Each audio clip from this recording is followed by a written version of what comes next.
tudo bom com vocês? Vim hoje aqui trazer para vocês a minha dica para o Enem 2019, ok? Vamos lá então.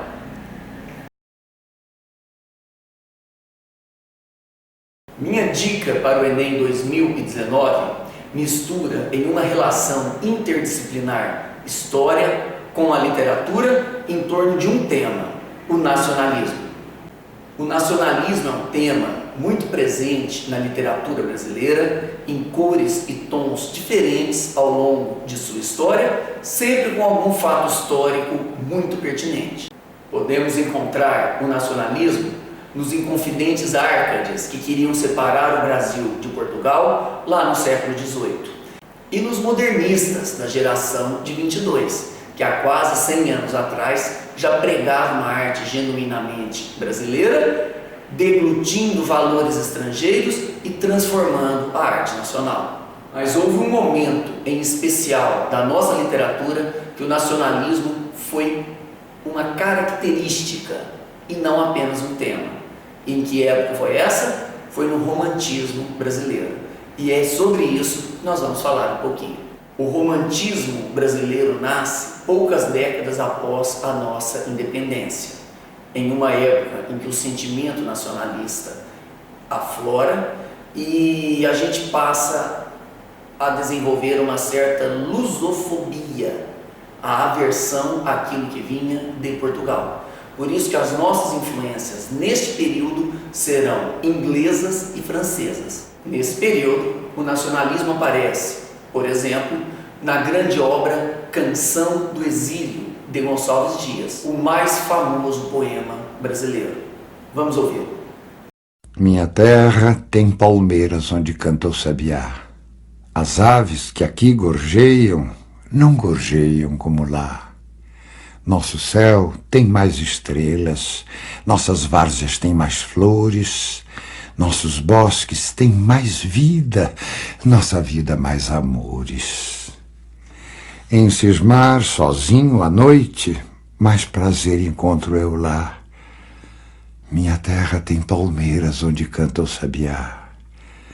Minha terra tem primores que tais não encontro eu cá.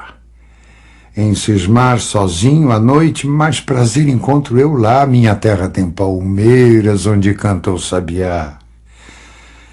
Não permita, Deus, que eu morra sem que eu volte para lá, sem que desfrute os primores que não encontro por cá, sem que ainda viste as palmeiras onde canta o sabiá. E como a gente pôde ver nesse famoso poema, Gonçalves Dias canta a dor de um homem exilado em Portugal, desejando regressar à sua terra natal, Maranhão, para rever, sobretudo, as palmeiras de seu estado, onde, segundo ele, cantavam sabiás.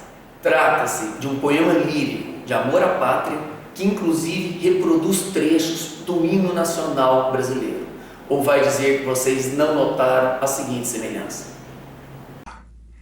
Nosso céu tem mais estrelas, nossas várzeas têm mais flores, nossos bosques têm mais vida, nossa vida mais amores. Nossos bosques têm mais vida, nossa vida no teu seio mais amores. O que pode pesar contra esse poema no Enem é o fato de que 2 versos em especial foram usados pelos exilados brasileiros da ditadura militar de 1964. São os seguintes versos.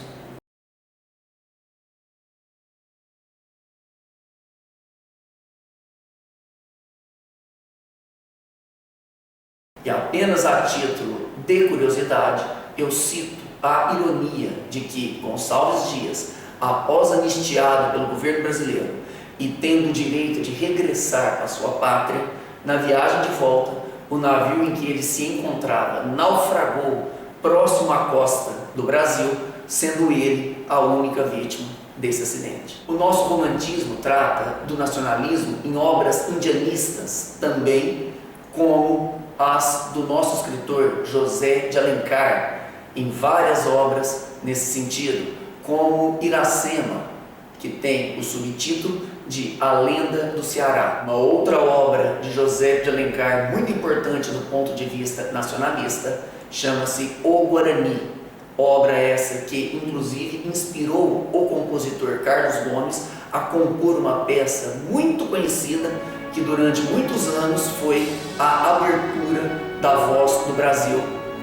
Foi e ainda é, né?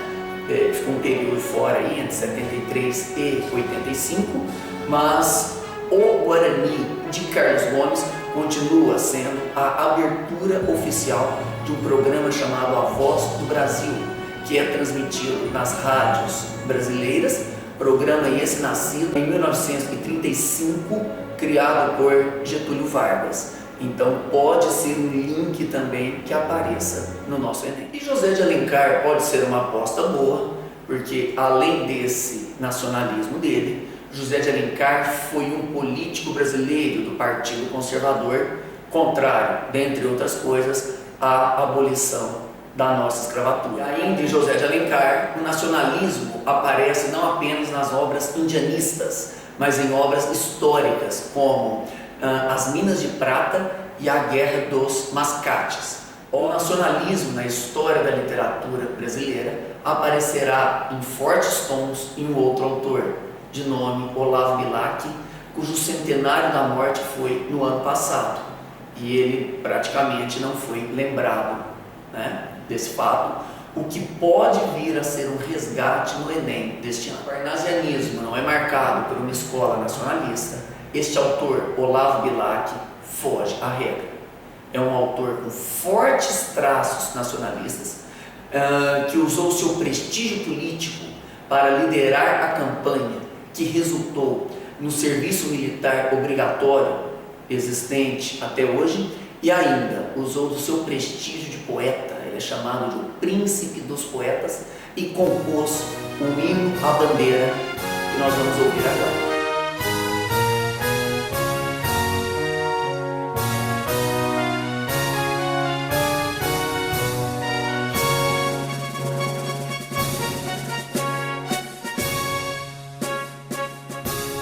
Salve, lindo pendão da esperança, salve, símbolo augusto da paz.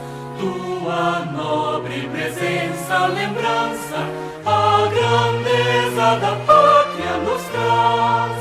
Recebe o afeto que se encerra em nosso peito juvenil, querido símbolo da terra, da amada terra do Brasil.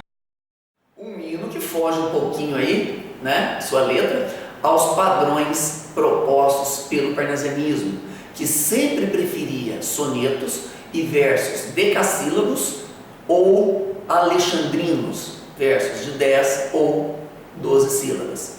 Nesse caso, os versos têm 9 sílabas e no refrão 8. Atento quanto a isso.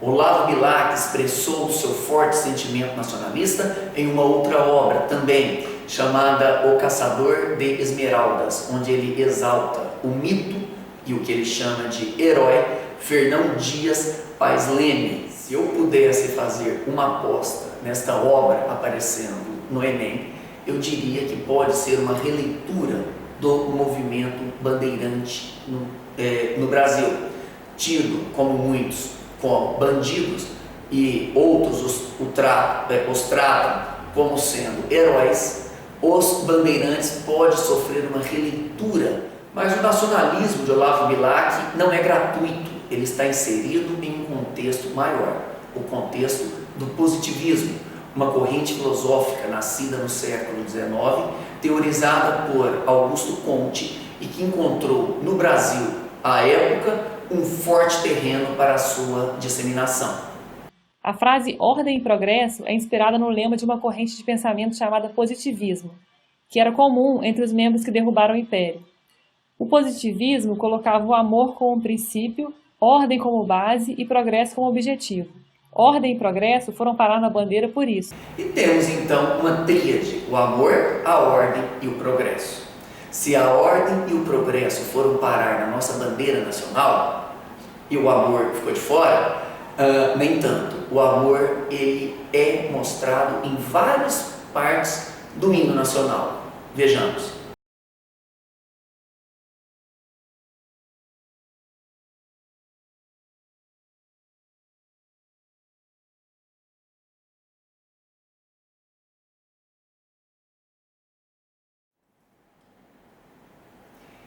E o respeito à ordem pregada pelo positivismo vem bem ao encontro dos círculos militares. Lembrando que foram esses círculos militares que vão depor Dom Pedro II e proclamar a República no Brasil. A nossa República nasceu, então, militar e influenciada pelo positivismo.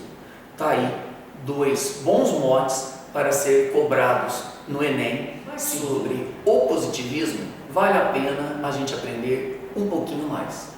O positivismo foi uma corrente sociológica que surgiu no século XIX e que defendia, em grande medida, a aplicação de métodos científicos baseados na experimentação como única forma de propiciar um conhecimento verdadeiro sobre a sociedade.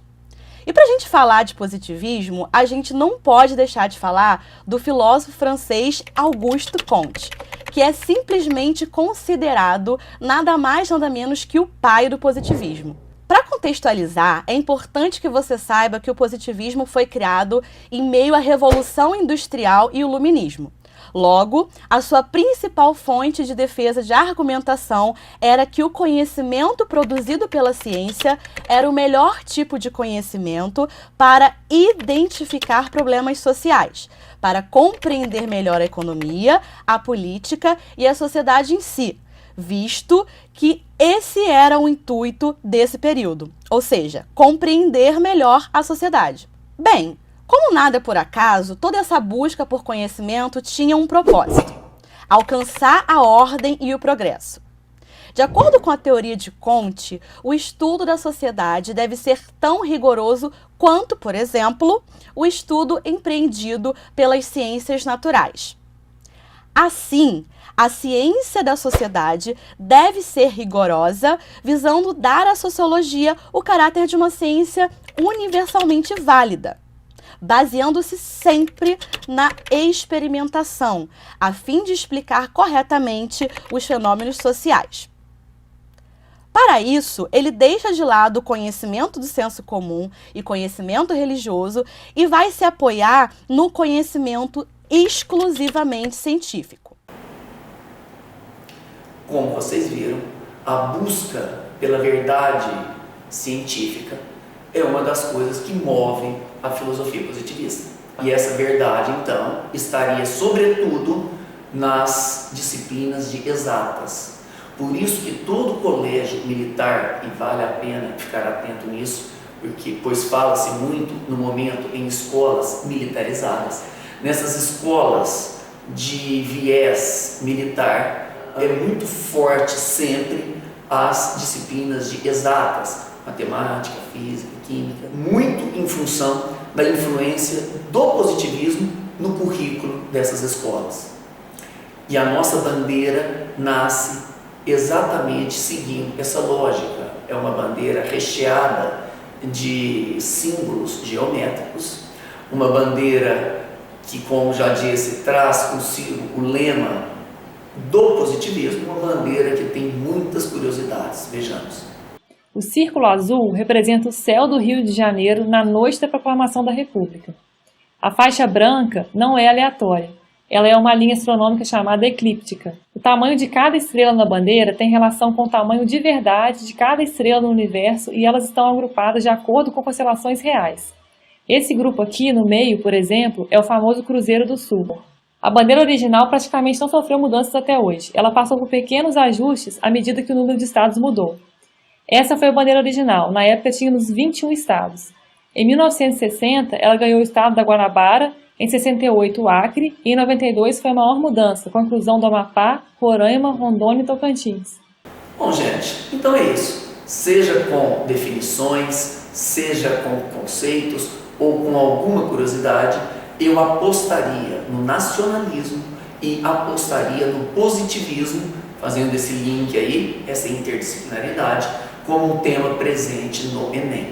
E se o MEC quisesse ser um pouquinho ousado para tratar desse tema de forma um pouco mais branda, um pouco mais descontraída, talvez usasse a letra da música de Noel Rosa. Sempre é o coração, o amor vem por princípio, a ordem por base.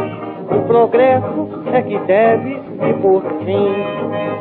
Desprezaste esta lei de Augusto Conte e foste ser feliz longe de mim. O amor vem por princípio, a ordem por base. O progresso é que deve vir por fim. Desprezaste esta lei de Augusto Conte e foste ser feliz longe de mim. Seria uma boa forma de fazer um resgate histórico da música brasileira e também divulgar uma corrente filosófica defendida pelo atual governo. Bom, gente, então é isso. Desejo a todos e a todas uma boa prova e sucesso no Enem. Um forte abraço.